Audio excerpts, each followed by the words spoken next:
Achilles, the greatest of the Achaeans, sat alone in his tent, his mind a storm of conflicting emotions. The once proud and invincible warrior who had struck fear into the hearts of his enemies, now found himself consumed by a deep and unrelenting pride that kept him from the battlefield. His pride keeping him from battle, Achilles could only listen to the distant sounds of war, the clash of swords and the cries of men echoing in his ears. Each sound was a painful reminder of the conflict he had chosen to abandon, a conflict that raged on without him. The distant clash of war was a constant reminder of the conflict he'd abandoned. He could see the smoke rising from the battlefield, the chaos and destruction, a stark contrast to the stillness of his tent. It was a sight that filled him with a sense of dread and foreboding.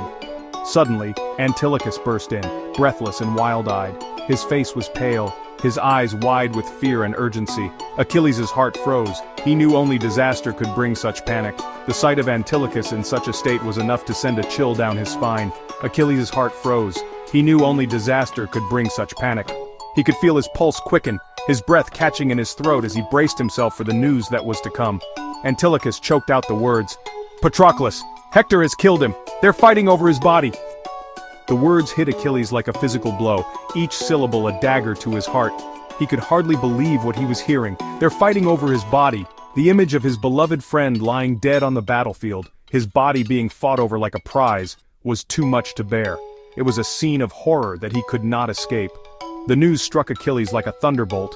Patroclus, his closest companion, was gone, slain and stripped of Achilles' own armor. The realization was a crushing weight on his soul, a pain unlike any he had ever known.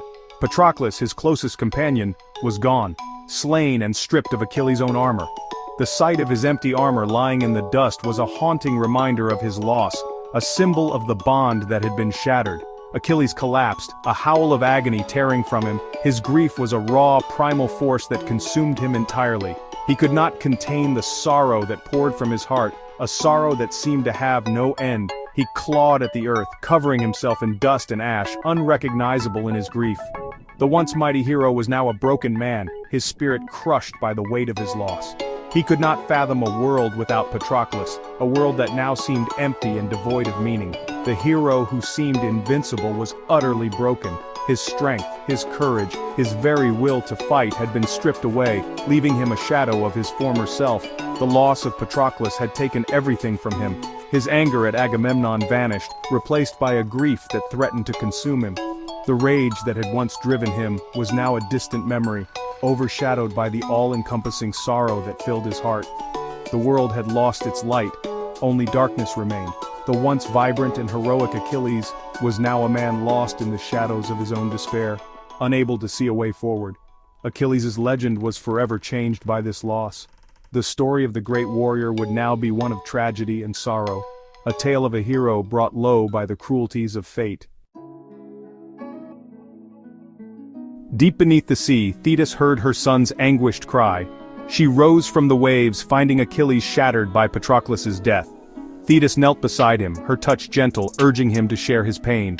Achilles confessed his regret, his pride, his refusal to fight, and the fatal decision to let Patroclus wear his armor. Thetis listened, her immortal heart breaking, knowing this grief would shape her son's fate. She understood. This was the turning point that would seal Achilles' destiny. Achilles' sorrow, once a silent ache, now hardened into a single, burning purpose: vengeance. The loss of Patroclus was a wound that would never heal, a pain that echoed through every fiber of his being. Alone on the shore, he felt the weight of his grief transform into a cold resolve. The world seemed to narrow, all colors fading except for the red of anger and the black of mourning. In that moment, Achilles was no longer just a warrior, he was a force of nature, driven by love and loss. With a voice that trembled with fury and heartbreak, he declared to the heavens and to those around him, "I cannot live while Hector breathes." The words were not just a vow, they were a sentence, a promise to himself and to the spirit of his fallen friend.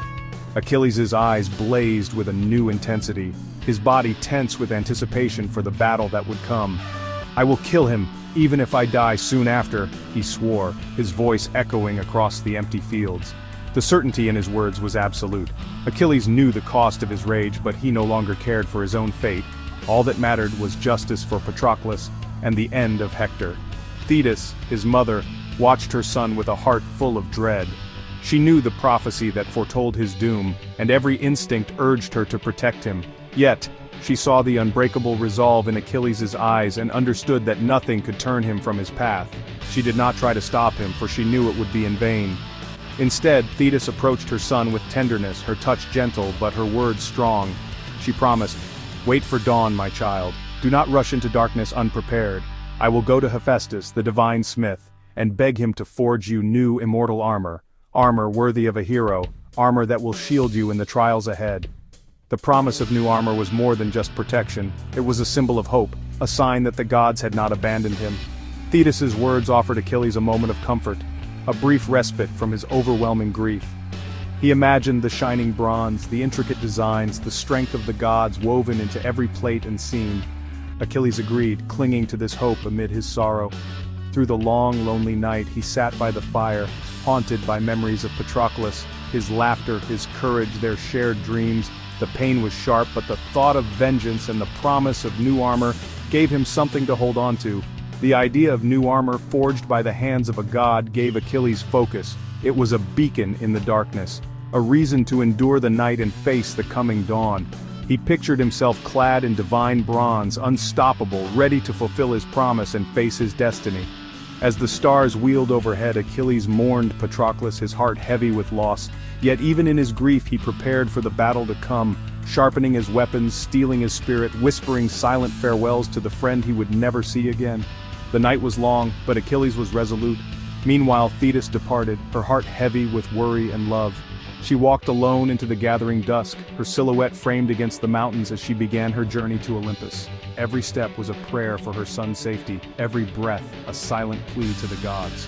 At the break of dawn, Thetis reached the gates of Olympus, determined to secure the tools for her son's final glorious stand.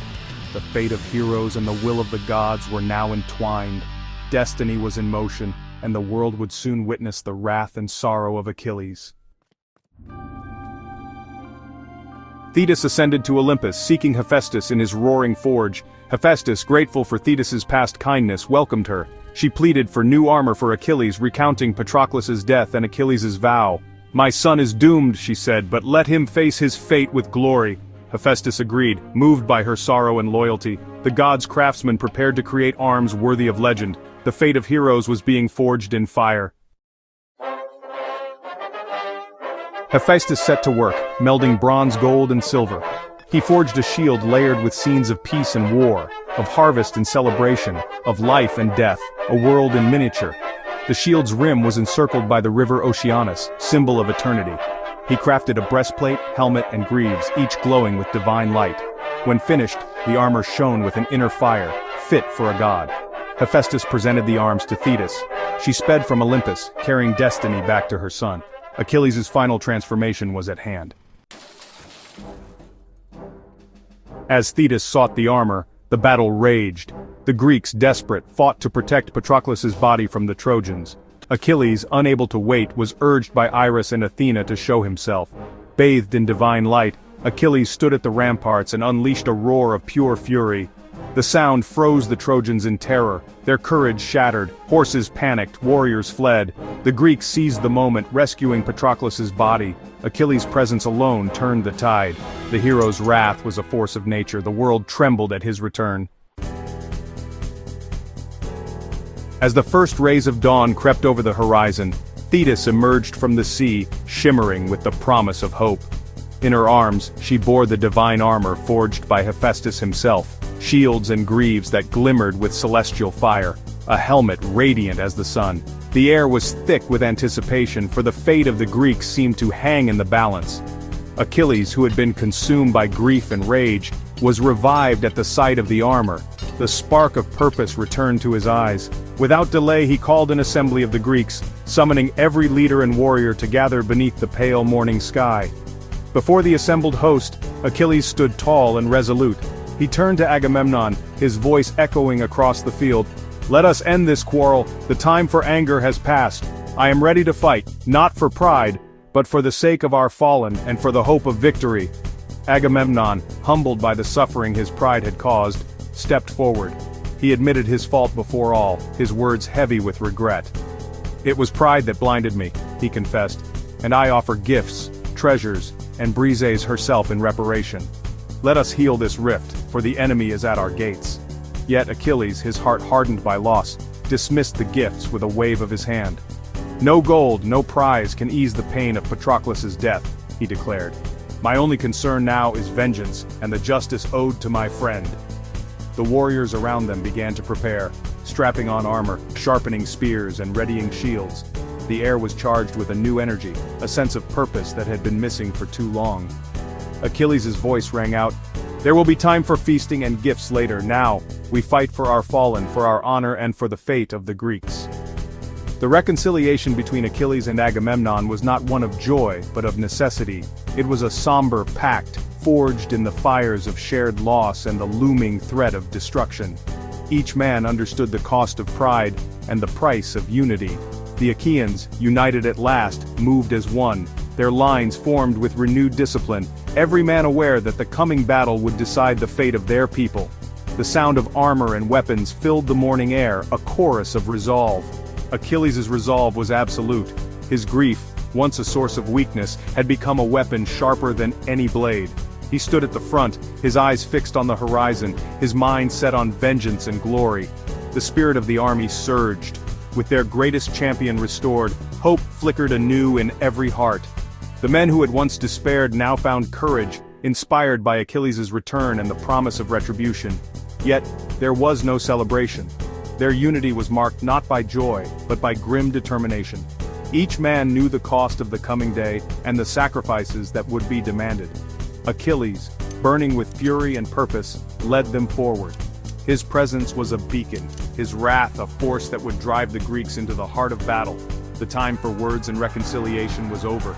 Now, only action remained.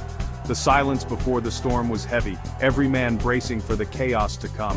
As the sun climbed higher, the war's deadliest day was about to begin. The clash of armies would echo across the plain, and the fate of heroes would be written in blood and fire. In the flames and sorrow of battle, the legend of Achilles was reborn, his name destined to echo through the ages, forged anew in the crucible of war.